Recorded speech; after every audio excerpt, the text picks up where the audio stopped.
In the twilight hours before dawn in the year 743 BC, the quiet lands of Messenia were about to witness the beginning of a saga that would etch its name into the annals of history, forever altering the destiny of its people.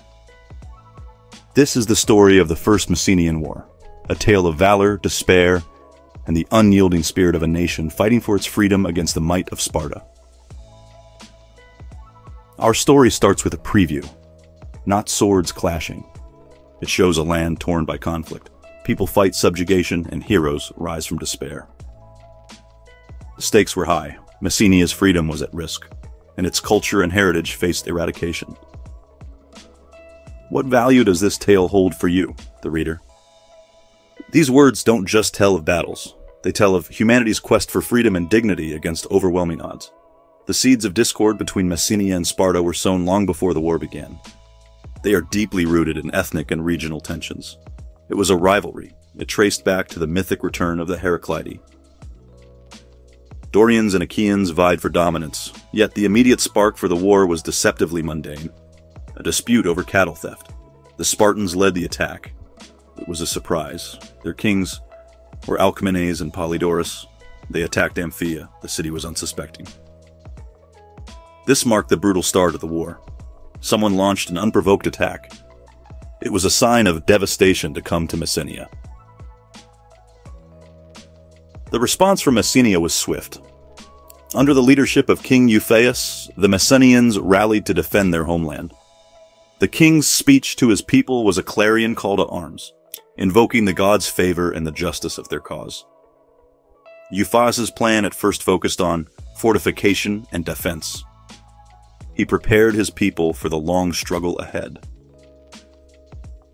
As the war dragged on, the battles intensified. One big encounter took place near a ravine. There, Euphaius used the terrain well to his advantage. He foiled a Spartan assault. Yet the battle near Amphia would test the mettle of both armies. Here, the Messenians clashed with the Spartan forces. Euphaius and his commanders, Cleonis and Peitharitos, led them. The battle was fierce. It showed the differing tactics of the two sides.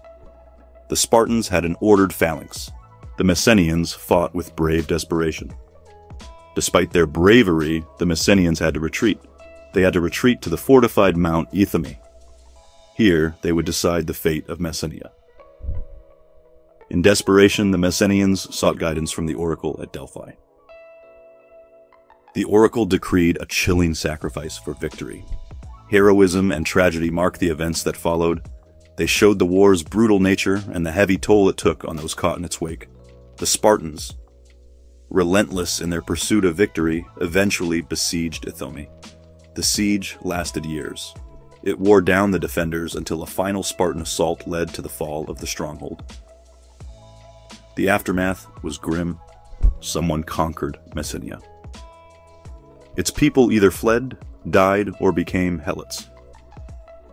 They would stay helots for generations. The First Messenian War was not just about land or resources. It was a fight for identity and survival. The war's legacy is a testament to the resilience of the human spirit in the face of adversity. It reminds us that freedom is not easy to win. We must fight for it with courage and determination. We must be willing to endure great sacrifices. The tale of the First Messenian War is a powerful story. It is not just about a people's fight for freedom. It also reflects on the lasting themes. They are of liberty, resilience, and the unbeatable human spirit. As we turn the pages of history, we must not forget the lessons from Messenia. They are lessons of courage, the cost of freedom, and the fight against oppression. Thanks for watching. If you love diving into today's video, hit like to let us know. Ready for more? Click subscribe and tap the bell for the freshest updates. Don't miss our latest gem in the Fresh Off the Press playlist. For more intriguing tales, check out our other videos. Your next favorite story awaits.